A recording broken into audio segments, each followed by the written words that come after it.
Oh, she does have camel toe, huh? Hey, what's up, you guys? Shartimus Prime here, doing another NECA figure review on the Pacific Rim Striker Eureka figure from Wave 2. This review is brought to you by ToyNewsEye.com. Check them out for the latest in action figure news. And if you're trying to get your Pacific Rim figures, you can get them at Big Bad Toy Store. Big!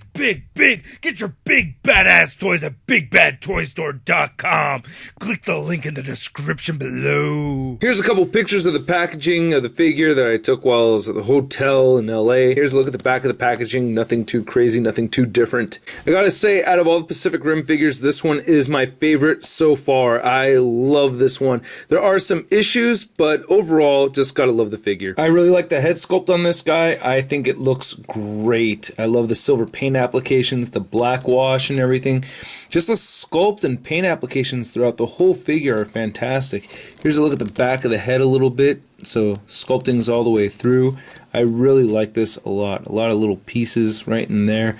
Even like deep within the neck over here you have silver dry brushing, which they didn't have to do. They could have just made that a solid color. But even inside these crevasses and everything, you get these cool sculpted parts and everything. I just think that looks great. There's still some paint variation right here on the top of the figure on his chest. You have this nice wash going on over here.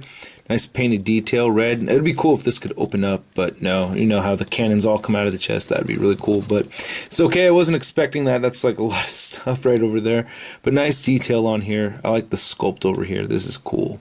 This just looks great. Really digging it. He has these blades right over here that are articulated. You can move them around, or you could pop them off if you wish. So if you don't want them there, you can do that too. Or you could scoot them all the way back, which kind of looks weird. I prefer to pop them off if I don't want them showing. I love the sculpt and the detail on the blades themselves. They are so cool. Very, very pointy over here.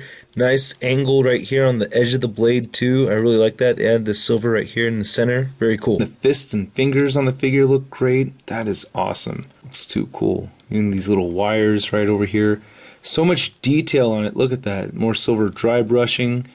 Looks really, really nice. I'm super happy with this. Like I said, my favorite Pacific Rim figure so far. Absolutely love it. All kinds of stuff going on over here. Great. Ah, the feet look super cool. Look at those Striker Eureka toes. We got more like pistons and stuff going on in the back. More silver dry brushing. There's a Striker Eureka butt. Then you got these things right here on the back. These look very, very cool. One is longer than the other, it looks like. I feel like this one goes up a little bit higher than this one over here. You can see it has like these jet boosters on the back.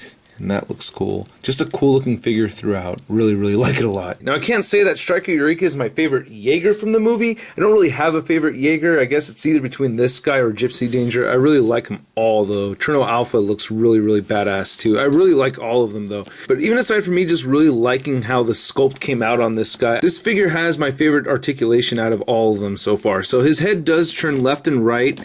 It's kind of tough to churn. And you can turn it side to side a little bit like so that's great, and it can't really look up too much, but it does shift around a little bit. There's a lot of plastic surrounding the head, so it is tough to get the head to move around, but turning it left and right is pretty much mostly what you can do with it. Now he does have a lot of shoulder articulation over here. He does have this joint right here, so you can see that hinge, and it moves up and down, and that allows the arm to move forward and back. And he also has another hinge in the arm right over here, so that moves up and down too. Now these first hinges right here in the center, these have gotten really loose on me, so that's kind of a bummer. Like when I put them down like this, they just kind of fall down pretty easy. So that's gotten very loose quickly.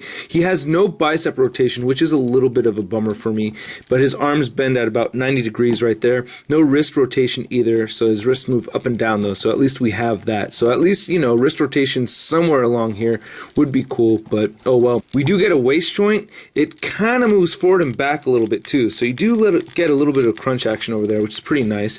His legs move outward a little bit. You kind of have to move them forward the more you want them to move outward. So they can move outward that much. They do move forward a reasonable amount. I think a little bit more so. That's a lot more so than with the Gypsy Danger figure, so that's pretty cool. He does not have any upper thigh rotation, so that's kind of a bummer. Oh well.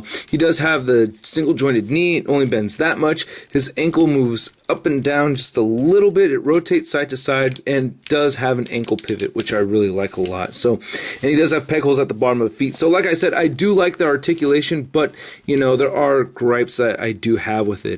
The legs do get kind of loose over here too, so the more you pose the figure, the more loose the joints are going to get. But you can't beat the price point on these things only being at about $20. And Striker Eureka stands at about 7 inches tall. I guess with those fins he's closer to 7.5, but it's a 7-inch scale figure. And here he is compared to the First Wave, Gypsy Danger, and Crimson Typhoon. So they're all pretty well in scale with each other. I actually expected Gypsy Danger and Striker Eureka to be a little closer in height to each other, but I guess I have to check the movie again to see exactly how tall they are next to each other. It's hard to say, but regardless, I think it's an amazing figure. I really like it a lot. I'm really happy with it. I do have my gripes, like I had mentioned before, with the loose joints and whatnot. Could use a couple more points of articulation here and there, but other than that, I dig it. I recommend it. For the price, you cannot beat it. Hope you guys dig the review, and I'll catch you later. Peace.